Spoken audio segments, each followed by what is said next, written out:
We need live. Tuko ready?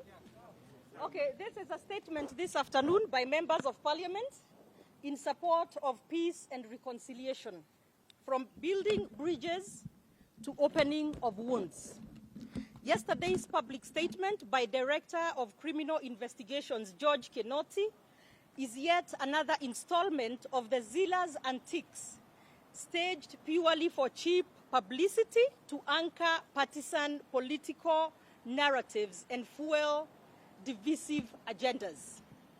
This ugly charade started immediately after 2017 elections through an overhyped campaign of vindictive profiling and selective prosecution, pretending to be waging a war on corruption.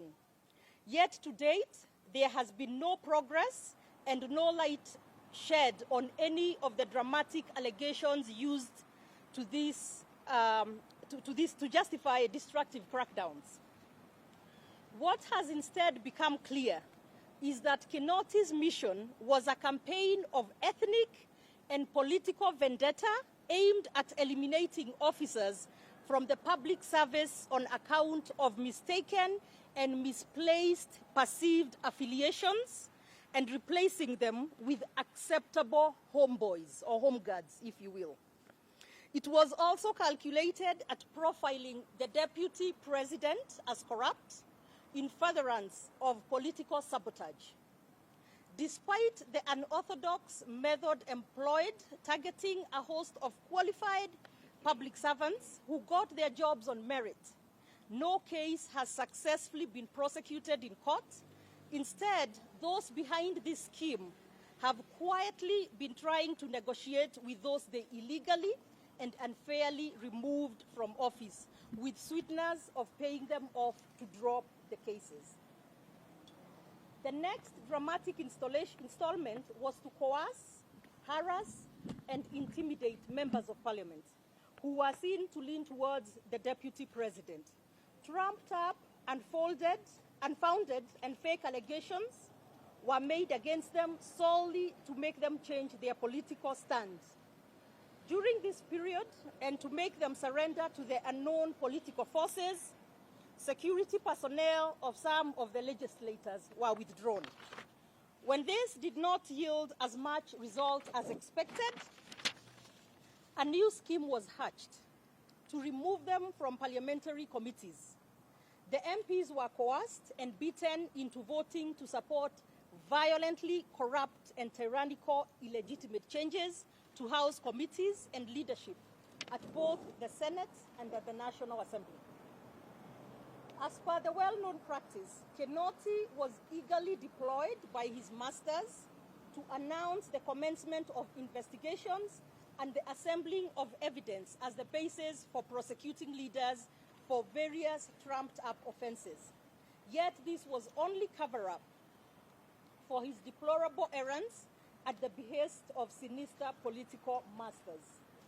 As usual, there has been no further progress of public information on those cases ever since the objective of violently overthrowing parliamentary leadership was achieved. Kinoti and his masters are back in town once again. This time round, with the announcement of the opening of investigations into the post-election violence, the PEV, which took place between late 2007 and early 2008. In so doing, they conveniently and selectively focused their attention to some incidents, areas, and victims. It is clear that Kinoti and his masters only wish to cynically exploit the terrible traumas of PEV to anchor a diabolical and divisive political agenda, distract public attention from his paymasters' political frustrations, incite communities into violent conflict, coerce Kenyans into supporting the doomed BBI adventure, and undermine their rivals' standing. For Kinoti and his masters, PEV is all about selling fear in the Rift Valley and coercing its residents into supporting toxic and divisive political enterprises and problematic 2022 succession schemes. Kinoti's masters are the same shadowy puppeteers who schemed to similarly employ PEV and the ICC to prevent their excellencies on Uhuru Kenyatta and William Ruto from ascending to political leadership. Then, as now, they fabricated fictitious evidence and suborned perjury by corruptly inducing venerable Kenyans to tell lies under oath in support of vindictive fabrications. They failed badly and ended up severely embarrassing the ICC and the Republic of Kenya. Unfortunately, Kinoti's accomplices have executed the latest travesty on Honorable Uhuru Kenyatta's watch. His Excellency the President, who is well seized of the PEV and our country's unfortunate experience with politically instigated mayhem, must not allow fraudsters, liars, and opportunists to brazenly dance on the graves of those who perished in the PEV. A legitimate decision to obtain accountability for the PEV through the due process of law in a public, transparent, and impartial process is always welcome. Kinoti's insultingly hollow and transparent spectacle and mediocre attempt at deception and political intrigue fall far below any legitimate and acceptable standard. The cynicism behind Kinoti's shameful charades is chilling, immoral, backward, and reprehensible. It contradicts the government's public position that has been canvassed by the Attorney General as well as the President on behalf of the Republic, locally before Parliament and internationally in multilateral forums. The facts and contents of PEV, as well as the process and status of investigations, prosecutions, and their outcomes, is well documented. For Kinoti to purport to single-handedly overturn the substantial work of serious institutions on the basis of ridiculous figments is recklessly contemptuous and callously insensitive. Political machination must have its limits. Scheming and adversarial intrigue must respect victims, the vulnerable, truth, and a measure of ethics. As we speak, we have lost more than 1,400 Kenyans to COVID, while over 77,000 have been infected. The death, suffering, and financial catastrophe that has befallen Kenyans is chiefly as a result of criminal negligence and runaway corruption in the institutions charged with protecting the health and safety of Kenyans, including KEMSA. When corruption directly leads to the death of innocent people, it is murder. They have been promises to investigate and bring the COVID billionaires, aka the COVID murderers, to justice. Kinoti has been oblivious and conspicuously unwilling to pursue these ongoing heinous murders because the perpetrators are also his masters.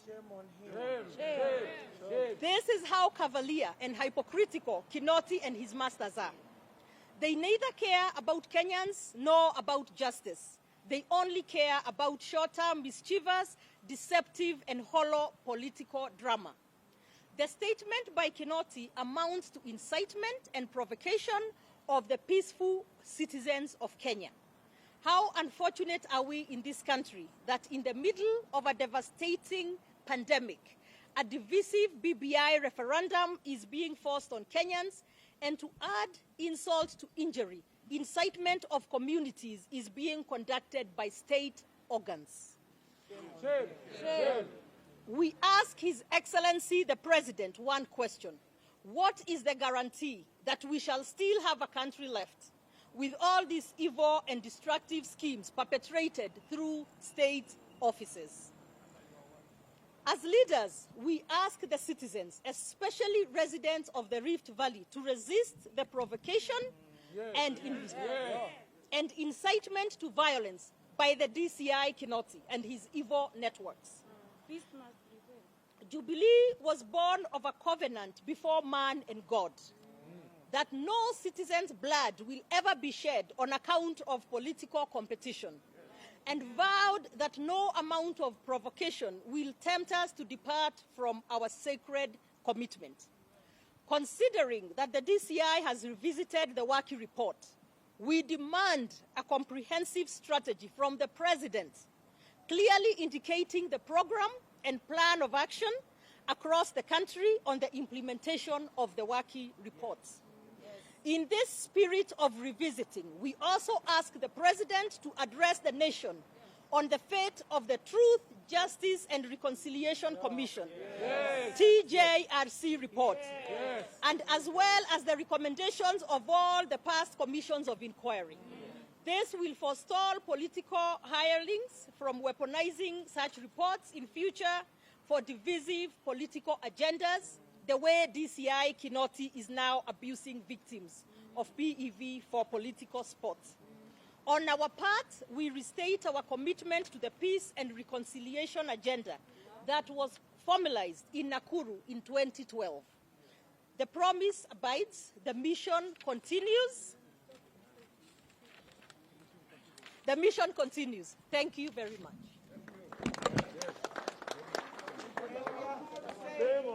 Peace, love, and unity. Stop incitement. Peace, love, and unity. Stop incitement. Peace, love, and unity. Stop incitement. Peace, love, and unity. Stop incitement. Peace, love, and unity. Stop incitement. Shame on you, Kinoti. Shame on you, Kinoti. Yes. Sorry, 1 minute. We will only take questions relating to this. Yeah. We will take questions relating to this statement. Okay? And we will start with... Why don't we take the question first? Yeah. Excuse me. Most of the post-election violence victims were maimed and are now persons with disabilities, and I've registered most of them. So I have all of them, and our physical wounds had healed.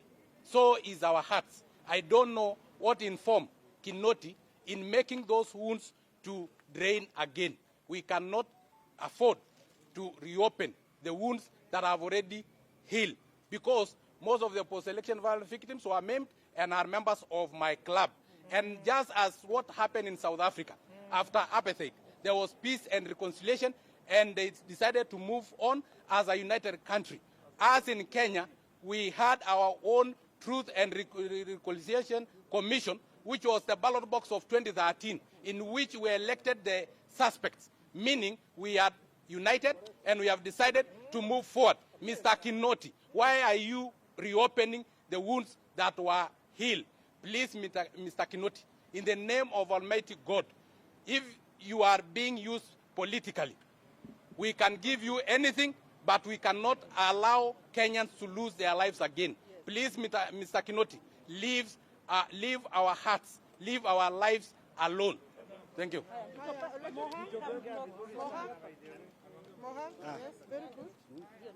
Nataka kusema hivi, ujumbe kwa Mr. Kinoti ni kwamba huwezi tafuta njia nyingine ya kugonganisha Wakenya, kwa sababu njia zote zile mmetumia zimekataa kupita. Kwa hivyo njia ya kutaka kutumia makabila kuanzisha vita ili muwe pasishe malengo yenu ya BBI haitafaulu. Swali langu kuu ni hili. Tumeona jana watu wametoka sehemu ya Rift Valley kuja kuweka statement. Nauliza, hii post election violence ilikuwa Rift Valley peke yake? Wako wapi wa Naivasha? Wako wapi wa Nairobi? Wako wapi wa Nakuru? Wako wapi wa Mombasa? Wako wapi wa Kisumu? Wewe unatuletea tu watu wa moja because you want to set up two tribes to fight, because you have already lost mambo ya BBI. Kwa hivyo sisi tunataka kukuambia hivi, fanya ufanyalo, lakini ujue chochote kikitokea katika nchi hii, kwa sababu ofisi yako imekuwa ofisi ya kisiasa, ujue mahakama ya jinai itakukujia wewe na wale wote waliokutuma unataka kuleta vita Kenya. Sisi kama viongozi hatutakubali vita hapa nchini Kenya. Shukran. Maybe just but to add,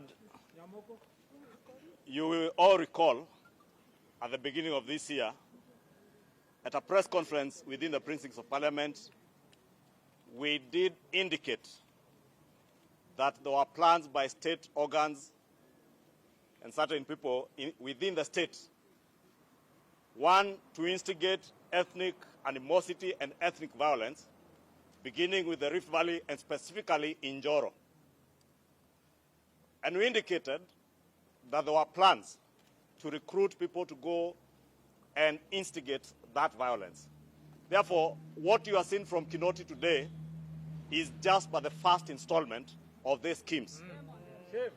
The second thing we indicated at the beginning of the year, if you remember, and you can go back to your archives and look at our presser, I think sometime in February this year, we indicated besides instigating ethnic animosity and violence in the Rift Valley, they had plans and schemes to assassinate political leaders through staged accidents and poisoning.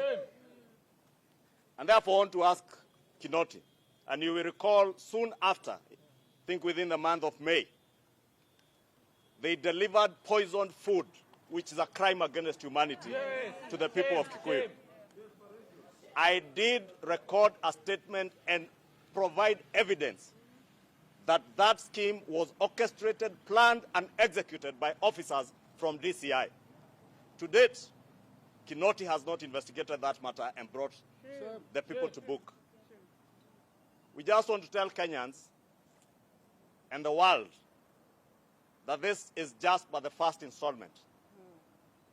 But also tell Mr. Kinoti that should anything, any installment of violence happen anywhere in this country, it is him and his masters who shall be held to account. Should anything happen to any leader here or any leader who was not here on account of the poisoned and planned accident assassinations, and we know, we have information that they planned to instigate cardiac arrests with some chemical compound that they say is untraceable. You will remember the Lamada incident on the planned assassination of the deputy president. Where are you, Kinoti, in terms of investigations towards the Lamada assassination claims? Because they were there, and we want to tell the world that assassination of political leaders is probably underway, and the next installment within the evil schemes of this evil cabal within the state. And that is why we challenge the president that it is under your watch, Mr. President. The lives of leaders and Kenyans are in your hands. Take charge. Take charge against this evil cabal within your government, Mr. President, and save this country from going to the doldrums. Thank you.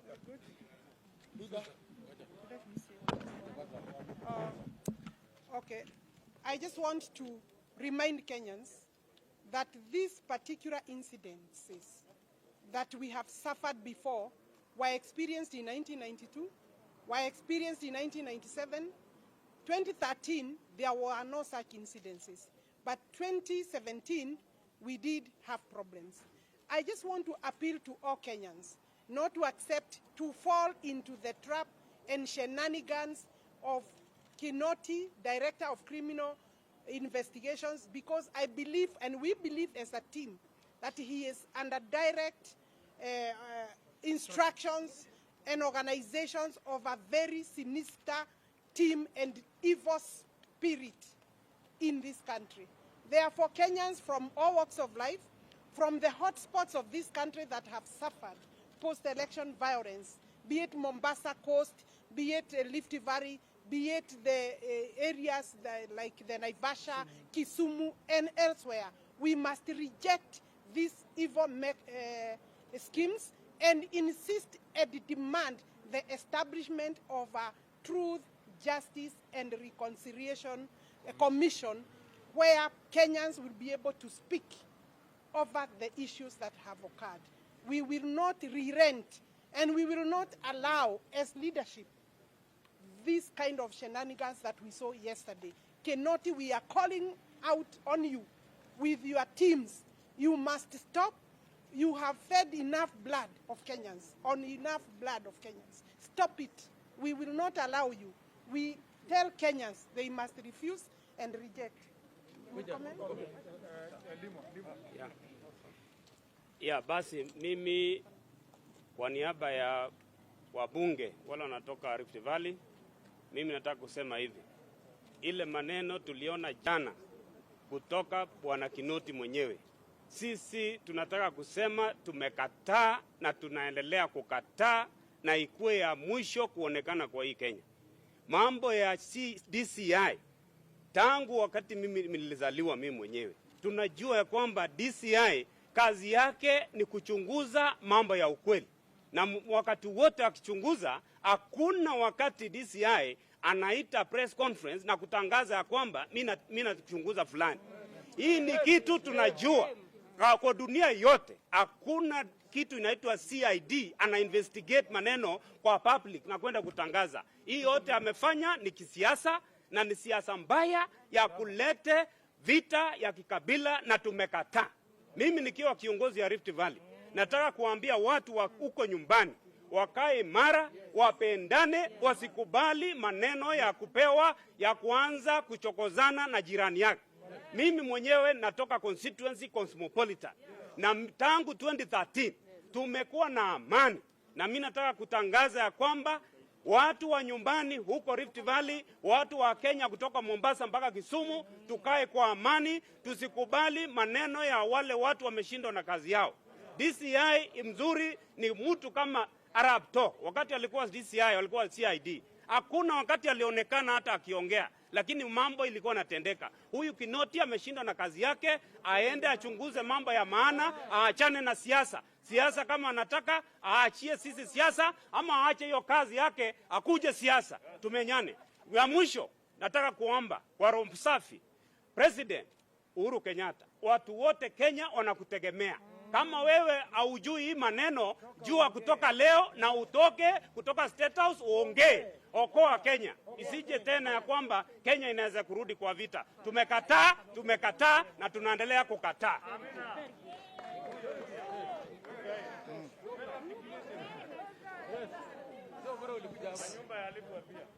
Nataka kutaja mambo matatu peke yake. Kwanza, nimetumwa na watu wa Huruma na watu wa Kibra na watu wa Madhare ambao mwaka wa 2007 Raila Odinga aliwaambia waingie manyumba za watu. Wanasema hata wao wangetaka kuandikisha statement ndio hiyo mambo ifuatiliwe.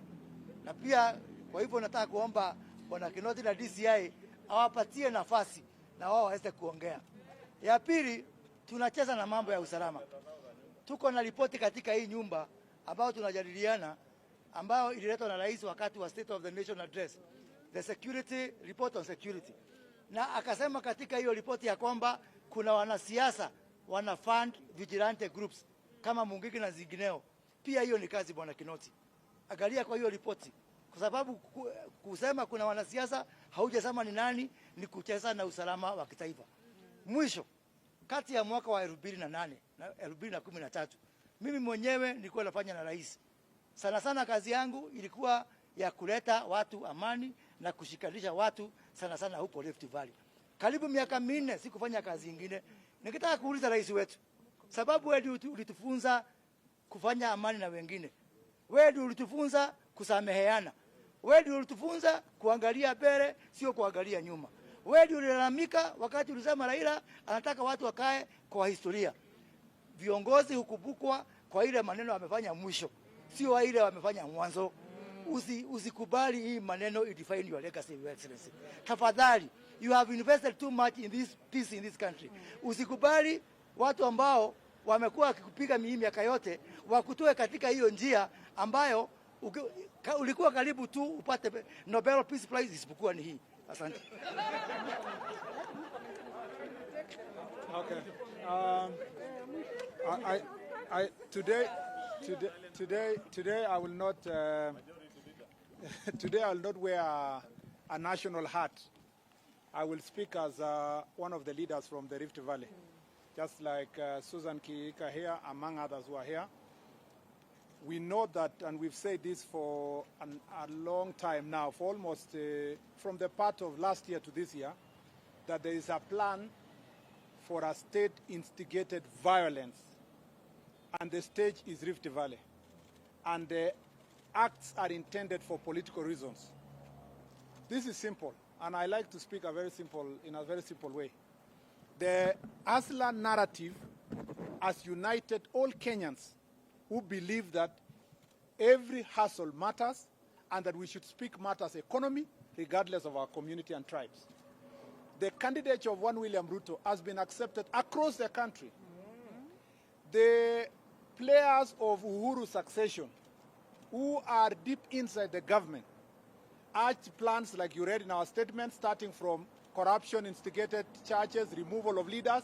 Now the last card they have, because they have realized BBI doesn't work, the last card they have is to instigate violence in the Rift, so that communities, because Rift Valley is one of the regions that has every community in the country. And so that then if there is violence in Rift Valley, blame it on William Ruto. Then once you blame on William Ruto, you go to what they already announced, that he will not be in the ballot box. So the objective here is political, like in our statement says, a political sport. But unfortunately, political sport using human lives. Using human lives. President Uhuru Kenyatta, accompanied by most of us here, visited the ICC with the deputy president. And what did they tell ICC? That we started reconciliation process in 2012. We have sorted all IDPs. They are settled. Everybody has gone back to their land. They told the world that as a result of their coming together, now Kenya is a peaceful nation. The president came to parliament and announced that there was a 10 billion that has been put in place to ensure that all the TJRC-related issues are settled. Now, we want to know the truth. Did President Uhuru Kenyatta lie to ICC? Did President Uhuru Kenyatta lie to Parliament by saying that those issues have been sorted? Do we believe the older President Uhuru Kenyatta or the current one that is supporting a DCI who is reopening a chapter that has been closed? So these are the questions we are asking ourselves. We are saying the real President Uhuru Kenyatta should come out. Yeah. Are you the one who told the ICC you've sorted these issues, or you are the one now who is reopening these issues? And even then, we have agreed as leaders kutoka Rift Valley. Ata liwe liwalo. Juu chini. Siasa yende nyuma ama mbele. Jubilee ikue isikue. Tumeamua ya kwamba hakuna tena mwananchi atamwaka damu kwa sababu ya siasa. That is our resolve. It will not change. Kinoti and shenanigans. I hear he was issuing another statement today trying to apologize. I'm sure he has realized that what he was doing has backfired. We want to tell him we don't want that letter he has written today. Let him go straight to a press and apologize to the people of Kenya for pretending to be reopening a process that the president himself announced that it had been solved.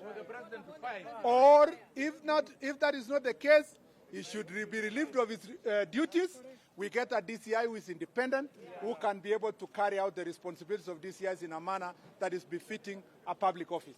Hiyo tu ndio tulikuja kusema hapa, lakini wache niwaambie, wafanye nini, wasifanye nini. Wa Kalenjin, wa Kikuyu, wa Kisii, wa Jaluo, wa Luya, wa Somali, wa Turkana, wa Masai, wote wenye wanaishi Rift Valley, hakuna siku tutapigana tena. There is no time we will fight again. And we leaders who are here, like our statement is stating, while they are going for revenge and reopening those files, those of us who are here believe in peace and reconciliation.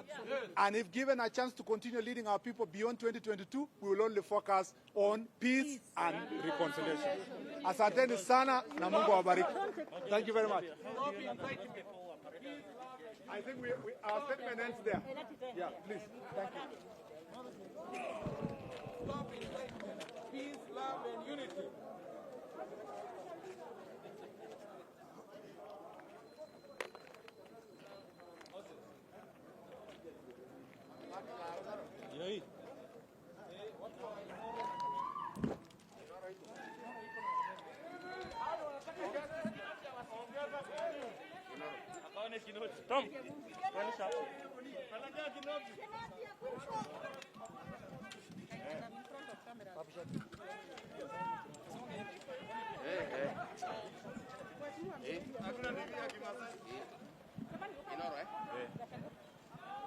I'm not able to speak Kunad. I know.